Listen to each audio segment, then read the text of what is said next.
A police officer accidentally fired his gun on the Columbia University campus while clearing pro-Palestinian protesters from a building on Tuesday, the New York Police Department said. No one was injured, and the bullet was found in a nearby wall. The matter is being investigated, city officials said.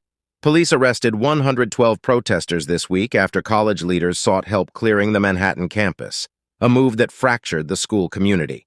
The NYPD held a press conference on Friday to address the issue, following days of criticism for not announcing the incident when it happened 3 days prior.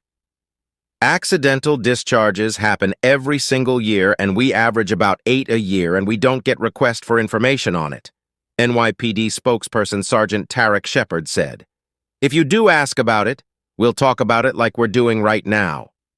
The NYPD said in a statement on Thursday night that an unnamed emergency service unit officer was using a firearms flashlight attachment to illuminate a barricade inside Hamilton Hall, which protesters occupied after being ordered to disperse.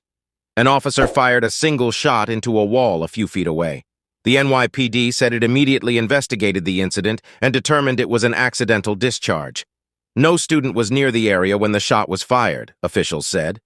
The police force did not publicly disclose the gunshot or its internal probe, however, until the city, a local news organization, reported the matter. The officer's body camera captured the shooting, and the Manhattan District Attorney's Office was given the footage for its Police Accountability Unit to review. Columbia University President Minouche Shafik called the NYPD to the campus Tuesday to clear Hamilton Hall, a school building that protesters occupied on Monday night.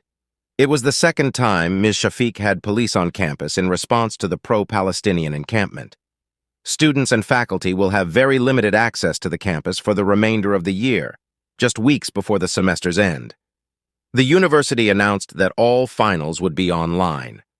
Police released video of prying open doors, climbing through a second-story window, and clearing chairs and desks from stairwells in Hamilton.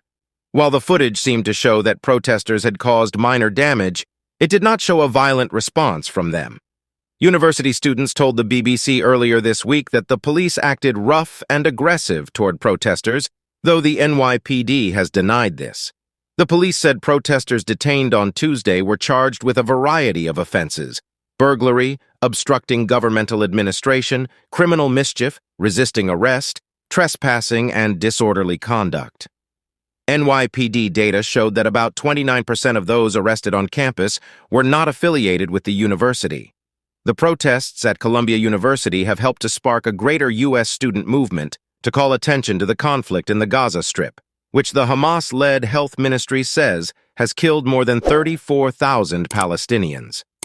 The BBC has found that there were nearly 140 campus protests or encampments in response to the war in Israel, which followed Hamas's the 7th of October attack that killed 1,200 Israelis.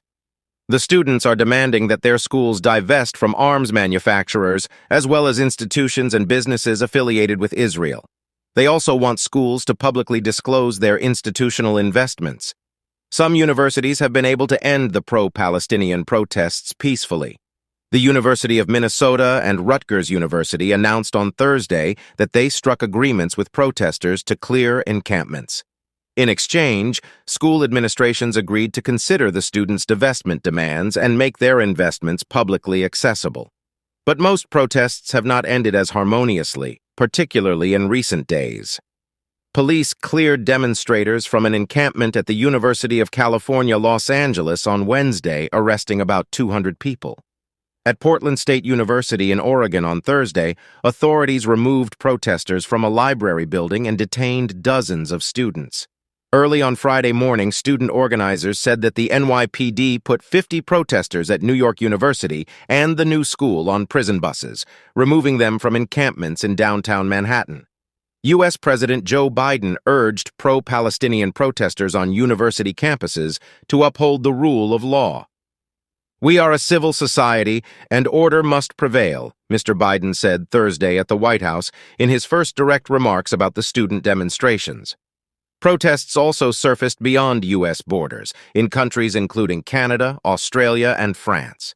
Police have said they are monitoring a growing encampment at McGill University in Montreal, Canada, after Quebec's premier called for it to be dismantled. Kindly like, Subscribe and share your thoughts in the comments section.